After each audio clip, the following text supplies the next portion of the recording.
Hello everyone, welcome to my channel Nursing Couple Academy. I hope you all will be fine today. So today we will discuss about assessment of high risk pregnancy.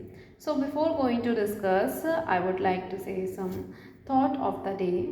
So the thought of the day is the beauty of life is in small details, not in big events. So जो life की beauty है वो किसमें है? Life को छोटी छोटी छोटी चीज़ों को जीने में है, नॉट इन बिग इवेंट्स। कोई एकदम से बड़ी चीज़ों में लाइफ की खुशी नहीं है, लाइफ के छोटे छोटे मोमेंट्स को एंजॉय करने में लाइफ की ब्यूटी है। So this was the thought of the day and next we will discuss about assessment of high risk pregnancy. So what is high risk pregnancy या फिर assessment of high risk pregnancy. So basically मैं आपको generally वैसे ही बताती हूँ कि high risk pregnancy क्या होती है। सो हाई रिस्क प्रेगनेंसी होती हैं जिनमें क्या होता है कि there is chances of any kind of increase risk of morbidity और मोर्टेलिटी ड्यूरिंग प्रेगनेंसी। मतलब कि हाई रिस्क प्रेगनेंसी वो होती हैं जिसमें क्या चांसेस रहते हैं कि मदर को या फिर बेबी को किसी भी तरीके का कॉम्प्लिकेशन या फिर हाई रिस्क या फिर मॉर्बिडिटी या फिर मोर्टेलिटी रेट होने का चांसेस रहता है। तो that is the high risk pregnancy.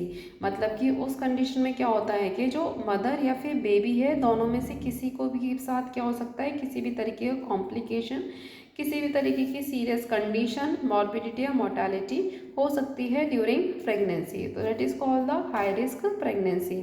Next is assessment. So assessment क्या है? इट मीन्स के जो हाई रिस्क प्रेगनेंसी है उनका असेसमेंट हम कैसे कैसे कर सकते हैं during the pregnancy. So how we can assess the to the patient during the pregnancy. तो यही है हमारा आज का टॉपिक कि assessment of high risk pregnancy. So मतलब कि बेसिकली क्या क्या टेस्ट होते हैं, क्या क्या चीज़ें देखी जाती हैं, तो that is the assessment of high risk pregnancy. Okay, next we will see screening of high risk cases. So the cases are assessed at the initial antenatal examination. मतलब कि जो इनिशियल वो होता है एंटीनेटल टाइम पीरियड होता है, उसी time पे क्या करना, एग्जामिनेशन करना बेसिकली या preferably during the first trimester या फिर in first trimester of pregnancy का जो फर्स्ट ट्राइमेस्टर होता है उसी टाइमिंग पे क्या करना, इनिशियल स्टेज पे ही क्या कर देना, असेसमेंट कर देना for any kind of high risk cases. Next initial screening history. तो जो स्टार्टिंग में जो स्क्रीनिंग की हिस्ट्री हो सकती है वो हम किस लिए कर सकते हैं कि मैटरनल एज, रिप्रोडक्टिव हिस्ट्री क्या क्या हो सकती है, जो हम स्क्रीनिंग कर रहे हैं उसके लिए क्या हिस्ट्री हो सकती है। तो मैटरनल एज हो सकती है, रिप्रोडक्टिव हिस्ट्री, प्री एक्लैम्शिया हो सकती है, एनीमिया हो सकता है। तो बहुत सारी कंडीशंस हैं, एपिलेप्सी हो गया, साइकेट्रिक इलनेस हो गया, थर्ड स्टेज एबनॉर्मेलिटीज़ हो गया। तो ये बहुत सारी कंडीशंस हैं, ये जो सारी कंडीशन है वन बाय वन आगे आएंगी, तो that time I will discuss. Okay, so next is family history. तो फैमिली हिस्ट्री भी हो सकती है कि सोशियो इकोनॉमिक स्टेटस कैसा है, and family history of diabetes है, हाइपरटेंशन है, मल्टीपल प्रेगनेंसी है। तो और क्यों हो सकती है हाई रिस्क जो कंडीशन है कि जैसे फैमिली हिस्ट्री में किसी को रहा हो, डायबिटीज़ रहा हो, हाइपरटेंशन रहा हो, तो there is chances of mother also. Next is high risk cases according to WHO। तो हाई रिस्क केसेस कौन कौन से हो सकते हैं according to WHO, which is during the pregnancy, मतलब कि प्रेगनेंसी के समय पे। तो हाई रिस्क कौन कौन से होते हैं during the pregnancy, which is elderly primi gravida. ठीक है, तो एल्डरली प्राइमी ग्रेविडा हो सकती है, एंड शॉर्ट स्टैचर्ड प्राइमी हो सकती है। शॉर्ट स्टैचू मतलब जिसकी हाइट छोटी हो वो प्राइमी मदर हो सकती है। थ्रेटर्ड अबॉर्शन या फिर APH मीन्स एंटीपार्टम हेमरेज वाला हो सकता है केसेस हाई रिस्क में। माल प्रेजेंटेशन हो गया, मीन्स बहुत there are lot of conditions. Okay, so pre eclampsia and eclampsia anaemia, elderly grand multipara, contracted pelvis, twins and hydramnios and all, ये सारी during pregnancy high risk cases हो सकते हैं। Next we will see during labour. तो during labour कौन से high risk cases होंगे, which is PROM means premature rupture of membrane. मतलब कि अपने समय से ही पहले क्या हो जाना, जो मेम्ब्रेन है उसका रप्चर हो जाना। नेक्स्ट इज प्रोलॉन्ग और ऑब्स्ट्रक्टेड लेबर। जो लेबर है वो क्या हो जाएगा, अपने समय से ज़्यादा ऊपर चला जाएगा, एंड या फिर ऑब्स्ट्रक्टेड या फिर किसी भी तरीके की रुकावट आ जाना during time of labour. And chord prolapse या क्या हो जाना, कॉर्ड प्रोलैप्स हो जाना, प्लेसेंटा रिटेन हो जाना, इंस्ट्रूमेंटल डिलीवरी। तो ये सारे हाई रिस्क केसेस हो सकते हैं। ओके, सो नेक्स्ट देखेंगे कि हम डायग्नोज कर रहे हैं उसके लिए क्या क्या ऑब्जेक्टिव है हमारे डायग्नोज करने के लिए। So to check fetal growth and development, हम डायग्नोज क्यों करेंगे कि हम क्या कर सकें, जो बच्चे का ग्रोथ एंड डेवलपमेंट है वो चेक करने के लिए करेंगे diagnose. And to ensure satisfactory growth and wellbeing of fetus throughout pregnancy, तो पूरी प्रेगनेंसी के टाइम पे जो बच्चे का ग्रोथ एंड वेलबींग है दैट वो सेटिस्फैक्ट्री है या फिर नहीं है, इंश्योर करने के लिए करेंगे।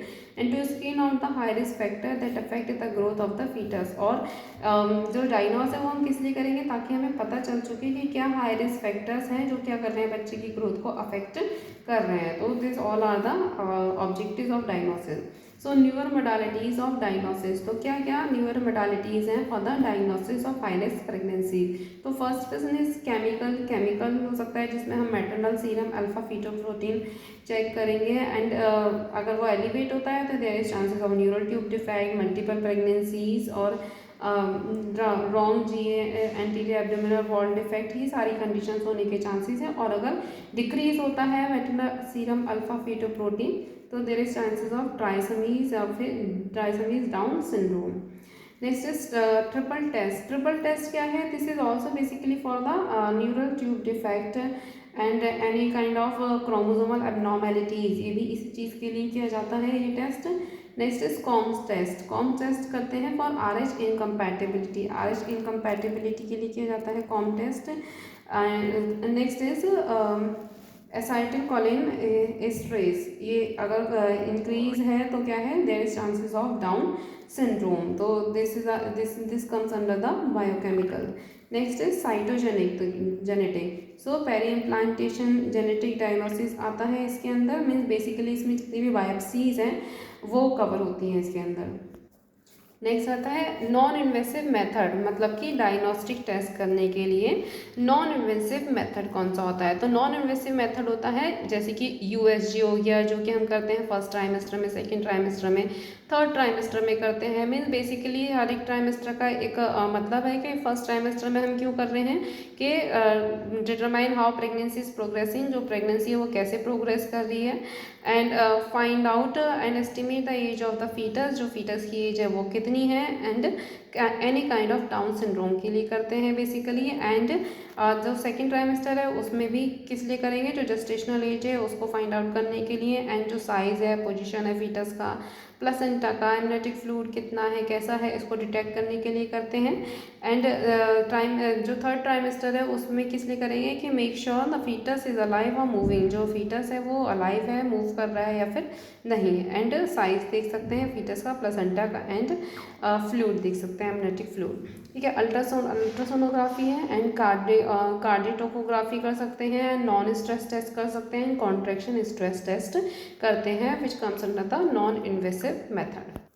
नेक्स्ट है invasive method of diagnostic test. ठीक है, तो जो डायग्नोस्टिक टेस्ट है वो इन्वेसिव मेथड में किस तरीके से होता है, कौन कौन से टेस्ट आते हैं इन्वेसिव मेथड में। सो कोरियोनिक विले सैम्पलिंग, मतलब कि जो कोरियोनिक विले होते हैं उससे सैंपल कलेक्ट करते हैं। एमनियोसेंटेसिस, जो एमनियोटिक फ्लूइड होता है उसे कलेक्ट करके टेस्टिंग करते हैं। एम्ब्रियोस्कोपी करते हैं, फीटोस्कोपी करते हैं। एंड कॉर्डोसेंटेसिस, मतलब कि जो कॉर्ड है उससे सैंपल कलेक्ट करके टेस्ट करते हैं। तो this is the invasive method.